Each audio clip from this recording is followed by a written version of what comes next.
Good morning, everybody.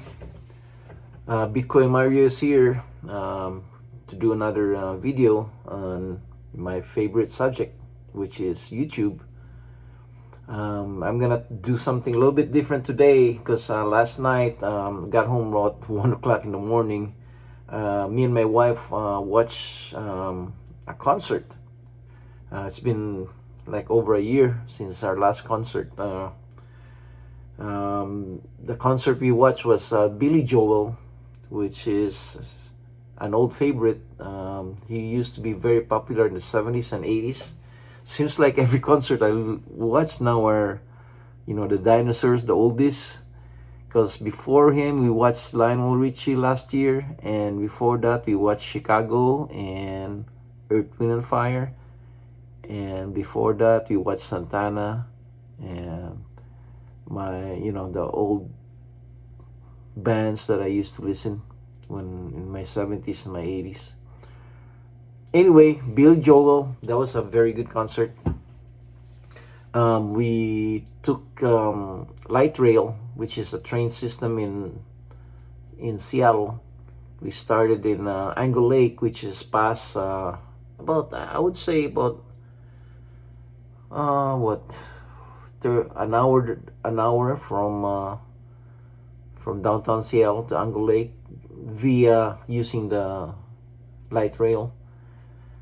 We took the light rail, and then stopped at SeaTac Airport. That's our, international airport, and switched train because they were doing some construction. And we got off in the stadium exit, which was about, I would say, about 3 to 4 blocks away from the stadium, which is the T-Mobile Stadium.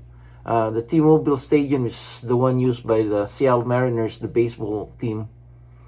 And besides us, the Lumen Stadium, which is used by, or they call it T-Mobile Fields and Lumen Fields. Lumen's used by the Seahawks. So we walked about 3 blocks, and we left the house about 5:30, and we got there about, I don't know, about almost 7 o'clock. We lined up. The concert starts about 8, and they wouldn't let us in because they think they're so strict. So I guess this is the protocol now, is when you go to security, if they think your bag is big enough. And my bag, my wife's bag wasn't really that big. It was just it was basically a oversized handbag. They wouldn't let it in. They told us that there's a locker rental, a block away, and that's where everybody goes. So we walked about 2 blocks, I would say, from and then rented a locker rental. That cost us about $10. I mean, so that's a warning right there. If you're going to a concert now, they're so strict, so make sure you guys don't bring anything if you don't want to spend that money, so, but I didn't know, or I forgot probably. So we got back online, got in, and it was packed. The house was, T-Mobile Fields was full. And our tickets, one of the cheapest one was nosebleed, way up in the 300 level, way up there. So we were, it took us a while to walk, just to get to our seat. And the place was super packed, so it was super crowded. My wife got hungry, so we ordered a pizza. We bought some pizza in this restaurant. And so I would say it's like 2 slices of pizza each. And we shared the water. Then we got out of our seat and just sat and taking pictures, photos, and waited till the concert started at 8. At exactly 8, the concert started, and it started with a band. Not Billy Joel. It was the son of John Bonham, the drummer of Led Zeppelin, and the name of the band was JBLZE. which stands for Jason Bonham Led Zeppelin Experience. And all they play is Led Zeppelin songs. And actually, they were pretty good, you know. I was hoping they would play Stereo of Heaven. They never did, but they played all the hits from the Led Zeppelin hits, you know, because, you know, that's Jason Bonham's dad is John Bonham. So he opened the concert. It was pretty good. He said that was the biggest crowd. You know, the first time he played in such a big crowd. So, you know, kind of proud of that. You know, so he played for around 40 minutes, and then after 40 minutes, you know, they shut down. They got done, and you know, they started preparing the stage for Billy Joel. He got in about 30 minutes later. So Billy Joel started, and of course, you know, he usually plays songs that, you know, slow songs and songs he likes, you know, and he played a couple of Jimi Hendrix songs. He played The Wind Cries Mary and also Purple Haze. And I've noticed that, you know, because the last concert I watched in that field was Paul McCartney concert, and Paul McCartney basically talked about Jimi Hendrix, his experience with Jimi Hendrix.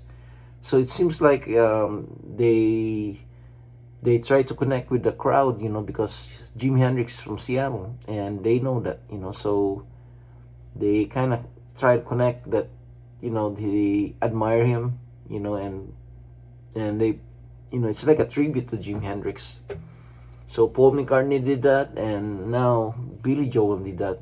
But he didn't only play Billy Joel. Later, Jimi Hendrix, later on in the concert, he played one song from the Rolling Stones, which was "Start Me Up." You know, don't let my girls cry or something like that. "Start Me Up," which is a very good song too. So he played that, you know. So, and then later on, he got Jason Bonham's band play "Whole Lotta Loving," you know, down the road, you know. So he got them in too, and he got a couple of singers too there, you know. This lady who's really good voice and plays different instruments, you know, came in and sang, and also this guy with this nice voice too. I can't remember his name, but he sang too. So overall, the concert was amazing. Was fun. We got home at 1 a.m. We had to take the, you know, walking down was easier because we're not walking up anymore. Walking up, you know, in the 300 level was kind of tiring, but my wife is exercising, and I think she got her 10,000 steps that day because she keeps a track with her watch. But anyway, I want to connect it with Bitcoin. Considering that the concert, you know, the cost for the concert for a nosebleed section cost us $220. Years ago, when I first arrived in the U.S., you know, I watched a few concerts. It was only about $50, you know, and now it's like 220, you know. And can you imagine? Well, that's for the two of us, so it costs us like 110 each, and it's nosebleed section. Can you imagine the section down there in the main level? They're probably paying 250 each, or $300 each, so like 600 a night, you know. For the locker, it cost us $10, and you know, we didn't have to do that. The only reason we did that was because they won't allow our luggage. I mean, our bag. So we had to rent a locker. Good thing there was a Filipino guy who helped us, because when we went to retrieve our locker, the line was so long to retrieve their locker, but this Filipino guy was working there. So, you know, I went to the side and asked him, hey, countryman, can you help me? You know, the line's long, and can you retrieve our bag? And he did. So that was good. You know, so he helped us out. We saved at least 15 minutes from, you know, lining up there, because the line was pretty long, just retrieving your luggage, your bag.